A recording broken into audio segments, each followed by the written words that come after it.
halkani waa Hirshabele TV.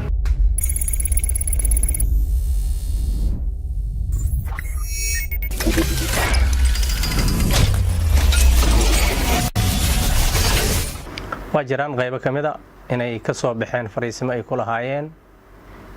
ciidamada militariga mana wada ahan dhamaantooda waa qaybo ka cabanayay mushaar ka xaqiisa ayaa naga maqan ka cabanay ahaayeen meelay ka soo baxeen waa caadi sida mahadaay iyo ma aragtay area jowhar intaba waa caadi mana ahan ciidamadu inay guud ahaan wada baneeyeen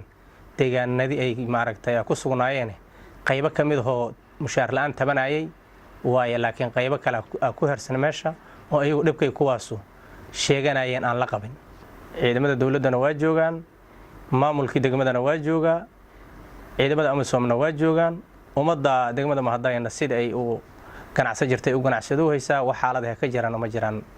abnigooduna aad u wanaagsan yahay saacan cid ka baxday oo walwal abni uga baxdana ma jirto guud ahaan Hirshabelle gaar ahaan caasimada ciidamadii joogi jira haday yihiin nabad sugid iyo haday yihiin police iyo haday military yihiin intaba waa ku sugan yihiin guud ahaanna indhahaaga ku soo aragtay magaalada xaaladeedu way degan tahay dhammaan mas'uuliyiintii ama heer gobol ama heer degmo ama heer state intaba waa ku sugan yihiin xaaladuna sida ay jirta waaye 100% waa degan tahay nugu xunnahay dhibaatadii ka dhacday deegaankaas oo dad walaalaha oo diris oo ina abti iyo ina eeda dhiigooda oo ku daatay aad aan ugu xunnahay labada maalmood oo la soo dhaafayna xaaladooda waa degan tahay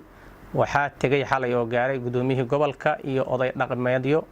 maaragtay dad nabadoonna oo inay ku baxaan loogu talagalay iyo ciidamo ka socda dawladda federaalka iyaguna loogu talagalay inay kala dhex galaan ayaa gaaray xaaladuna waa degan tahay saddexda maalmood oo la soo dhaafay xaaladda meeshaas waa degan tahay waxaana leenahay walaalahayn deegaankaas wada dego dad walaalaha tiin meel kale tigmaysiin ilaahay ayaa hal goob idinku wada makaniyay dad wada dhashaadna tihiin hal lagu dadaalo sidii nabadgeliyo iyo wadajir loogu noolaa lahay dhowr iyo maaragtay 20 sano la soo dhaafay qabiilada istilaa lama arag qabiil meel ka raray ee degay lama arag lagu kala adkaamaayo waa lagu door beelaya waa lagu dad beela waa lagu deeq beela birina waa leesla jira iidoo ma aragtay aan meel la kala tagayn khasaaruhuna oo intaan ka badan yahay ayaa ma aragtay biri la isku ooyaa ama wixii dhacay waa ka xunaan la wada dhihi doonaa waa dadku dad walaalaha oo isla dhashay oo isdhala waaye waxaan leenahay Allah laga boqo maanta ma aragtay walaalka hadaad disho khasaarad ku jirta oo waa ma aragtay walaalka had ku weysay birina maxaad ku dishaa imaanayso su'aala ka horeysay waxaan leenahay walaalayaalow dhiig walaalka ayaan la ma aragtay daadinin walaalku kala ma maarmo waxaan idin leenahay hal lagu dadaalo nabadgelyada iyo wadajirka iyo is-ixtiraamka wax kasta la kala tabahaayana gogol nabadeed hal isugu yimaado hana ma aragtay la waramo waxaan u baahday la waramo ee la fadhiisto ee gogol la isugu yimaado dadku waa walaal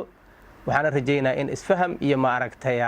wanaag ay ku dhamaad doonto waxaan leenahay gogol nabadeed hal isugu yimaado waxaana naga go'an Hirshabelle hadaan nahay inaan dadkaas walaalka gogol nabadeed u dhigno hadii Ilaahay raali ka noqdo halkani waa Hirshabele TV.